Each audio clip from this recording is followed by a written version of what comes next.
జుట్టు రాలడం అనేటిది కొన్ని ముఖ్య కారణాలు. ఒకటి హిమోగ్లోబిన్ పడిపోవటం వల్ల, రెండోది స్ట్రెస్, మళ్ళీ ఉప్పు నీళ్ళు, ఎక్కువ బాగా సాల్ట్ తినేవాళ్ళు, బాగా హై సాల్ట్ ఇంటేక్ తీసుకుంటే ఏమవుతుందంటే మన హెయిర్ ఫాల్ ఎక్కువ ఉండే అవకాశాలు ఉంటాయి. ఇప్పుడు సాల్ట్ వాటర్తోని స్నానం చేయండి. ఉప్పు నార్మల్ టేబుల్ సాల్ట్ ఉంటుంది కదా, అది నెత్తి మీద పెట్టుకుంటే మీ హెయిర్ ఫాల్ ఎక్కువగా ఊడిపోతుంది. అందుకే ఉప్పు అనేది నెత్తి మీద ఎవరు పెట్టారు. Salt water.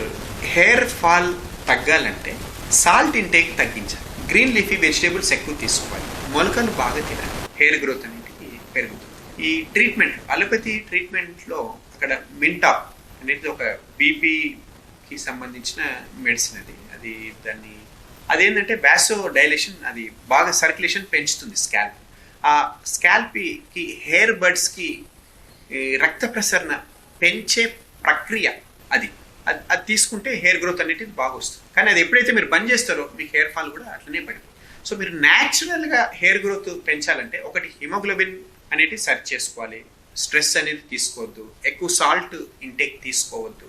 అన్నిటికంటే ముఖ్యంగా ఇంకొక చిన్న ట్రీట్మెంట్ ఏంటిదంటే టిప్, ఈ ఎండు కారం ఉంటుంది కదండి, బాగా కారం, అది కొబ్బరి నూనెలో వేసుకోవాలి.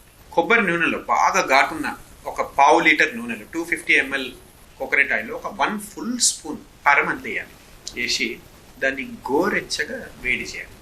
ఎక్కువ వేడి చేస్తే కారం పవర్ పోతుంది. ఈ నూనె ఫస్ట్ టెస్ట్ చేసుకోవాలి. కొబ్బరైనా వాళ్ళ స్కిన్ పైన సెన్సిటివ్ ఏరియాస్, ఈ లోపల ఈ చేయికి పెట్టి చూడాలి. ఎందుకంటే కొంతమందికి ర్యాష్, ఉన్న జుట్టు కూడా పోయే అవకాశం ఉంటుంది. ఎవరికైతే స్వెల్లింగ్ కానీ ర్యాష్ కానీ రాకపోతే ఆ నూనె కారం పెట్టిన తర్వాత ఇదే నూనె తలంతా స్కాల్ప్ అంతా బాగా మసాజ్ చేసుకుంటే ఆ మింట్ ఆఫ్ అదే లిక్విడ్ ఎలా పనిచేస్తుందో హెయిర్ కింద బెడ్కి ఫాలికల్స్కి ఈక్వలెంట్ సర్క్యులేషన్ చేస్తుంది. మీకు హెయిర్ గ్రోత్ బాగా వస్తుంది. ఇది మీరు సడన్గా బంద్ చేసినా కానీ మీకు జుట్టు అనేటిది రాలేదు. మింట్ ఆఫ్ లాగా మీరు సాఫ్ట్ వాటర్ బేతింగ్ చేయాలి, హార్డ్ వాటర్ బేతింగ్ చేయాలి. తలకి వరకు, శరీరం అంతా మీరు ఉప్పు నీళ్ళు స్నానం చేసిన తల వరకు మీరు సాఫ్ట్ వాటర్ బేతింగ్ చేయాలి. మంచినీళ్ళతో మీరు స్నానం చేయాలి. ఈ క్లోరిన్, మళ్ళీ బ్లీచింగ్, ఇప్పుడు మంచినీళ్ళు అంటే మళ్ళీ అవి మున్సిపల్ వాటర్లో అవి ఎక్కువ వేస్తారు. వీటితో కూడా స్కిన్ డ్రైనెస్ వస్తుంది, బ్లీచ్ అవుతుంది. దాంతో హెయిర్ లాస్ వచ్చే అవకాశం ఉంటుంది స్విమ్మింగ్ పూల్లో దూకినా. సో మీరు ఇంట్లో ఆర్ఓ వాటర్ ఏదైతే తాగే నీళ్ళు ఉంటాయి కదండి, ఆ నీళ్ళతోని మీరు తల వరకు ఒక 1 లీటర్ 2 లీటర్స్ మీరు తీసుకొని షాంపూ పెట్టుకుంటే మంచిది.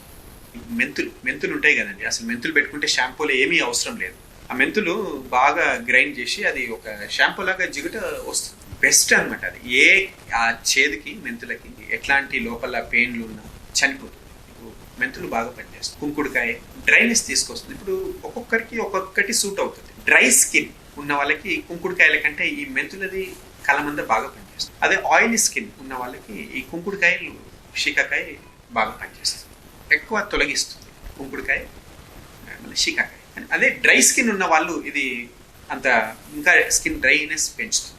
కాబట్టి వీళ్ళు మోడరేషన్లో యూజ్ చేసుకుంటే మంచిది. లేదా ఒక ప్రికాషన్ తీసుకోవాలి. నూనె పెట్టుకొని మీరు కుంకుడుకాయ పెట్టుకోవటం చేయాలి. కుంకుడుకాయ పెట్టుకున్న తర్వాత 2-3 గంటల తర్వాత కూడా వీళ్ళు ఆయిల్ పెట్టుకుంటే మళ్ళీ మీకు ఆ మాయిశ్చర్ మెయింటైన్ అవుతుంది స్కాల్ప్. దీని ద్వారా కూడా జుట్టు మంచిగా పెరుగుతుంది.